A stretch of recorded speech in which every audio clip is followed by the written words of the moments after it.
Assalamualaikum warahmatullahi wabarakatuh, dan salam sejahtera untuk kita semua. Istirahat dan pemulihan adalah bagian penting dari setiap latihan rutin. Kita sudah membahasnya pada video-video sebelumnya. Manfaat dan jenis pemulihan setelah bersepeda.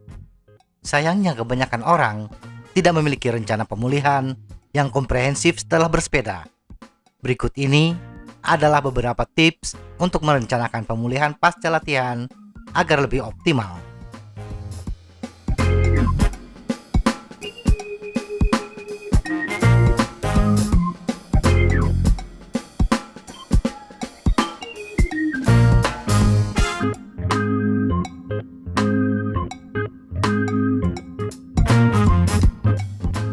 1. Ganti cairan yang hilang. Hidrasi adalah hal yang terpenting ketika kita latihan. Tetapi hidrasi juga sangat dibutuhkan pada masa-masa pemulihan.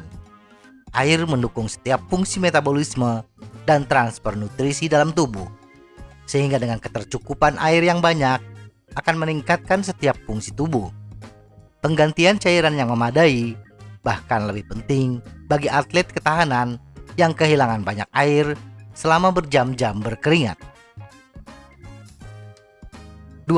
Makanan pemulihan. Bila saat latihan, sumber energi yang paling kita butuhkan adalah karbohidrat dalam bentuk glukosa dan glikogen. Maka pada saat pemulihan, selain karbohidrat, kita juga membutuhkan protein yang tinggi. Nutrisi yang seimbang akan membantu tubuh dalam masa pemulihan, perbaikan jaringan, dan membangun jaringan otot yang baru, sehingga kita bisa menjadi lebih kuat dari sebelumnya. Idealnya, kita harus makan 60 menit setelah latihan berakhir. 3. Istirahat dan bersantai. Masa istirahat adalah masa di mana tubuh sedang bekerja untuk memperbaiki dan membangun kekuatan tubuh. Jadi sebaiknya jangan diganggu dan sediakan waktu yang cukup bagi tubuh untuk bekerja. Beristirahat setelah bersepeda dengan intensitas tinggi memungkinkan proses perbaikan dan pemulihan terjadi dengan kecepatan alami, dan beristirahat adalah salah satu aktivitas yang paling mudah dilakukan. 4. Peregangan. Setelah latihan yang berat, lakukan peregangan ringan agar otot lebih cepat pulih. Peregangan membuat otot menjadi lebih lentur, menghilangkan kekakuan akibat latihan yang berat. 5. Lakukan pemulihan aktif. Gerakan yang mudah dan lembut seperti jalan cepat atau bersepeda dapat meningkatkan sirkulasi yang membantu meningkatkan transportasi nutrisi dan produk limbah ke seluruh tubuh, sehingga memperkuat tubuh untuk melakukan perbaikan dan membangun otot tubuh. 6. Pijat. Pijat adalah terapi yang paling enak dan mampu meningkatkan sirkulasi darah. Di samping itu, pijat juga membuat tubuh kita bisa menjadi benar-benar rileks. Pijat bisa dilakukan sendiri, terutama bagian kaki. Dan kita juga bisa menggunakan roller busa untuk meredakan otot yang tegang.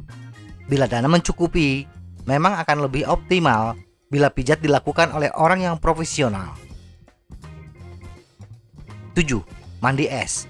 Untuk meredakan ketegangan otot sehabis latihan intensitas tinggi, berendam dalam air es atau setidaknya dikompres dan dipijat dengan es, atau melakukan terapi air kontras, mandi air panas dan dingin secara bergantian, membuat pemulihan otot menjadi lebih cepat, mengurangi nyeri otot, dan mencegah cedera.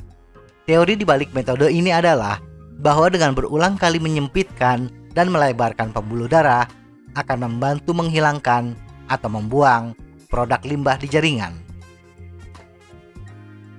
8. Tidur. Saat kita tidur, hal-hal menakjubkan sedang terjadi di tubuh kita.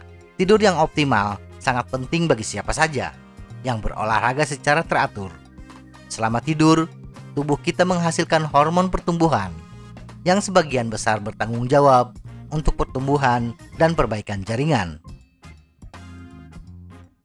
9. Latihan mental. Tidak hanya fisik yang harus kita perhatikan untuk menjadi pesepeda yang andal, tetapi kemampuan mental juga turut berperan. Menambahkan latihan mental ke rutinitas latihan kita sangat bermanfaat bagi kita, yaitu membantu memproses sikap yang tenang dan jernih, serta mengurangi kecemasan dan reaktivitas. Jadi, dalam hari istirahat dengan pemulihan pasif, sempatkan untuk melakukan peregangan, mempraktikkan self-talk yang positif, dapat membantu mengurangi dialog yang sedang berlangsung di kepala kita. 10. Hindari latihan berlebihan. Salah satu cara sederhana untuk pemulihan lebih cepat adalah dengan merancang rutinitas latihan yang cerdas sejak awal. Olahraga berlebihan, latihan berat di setiap sesi, atau kurangnya hari istirahat akan membatasi perolehan kebugaran kita dari olahraga dan merusak upaya pemulihan tubuh. Semoga informasi ini bermanfaat. Tetap sehat, salam goes.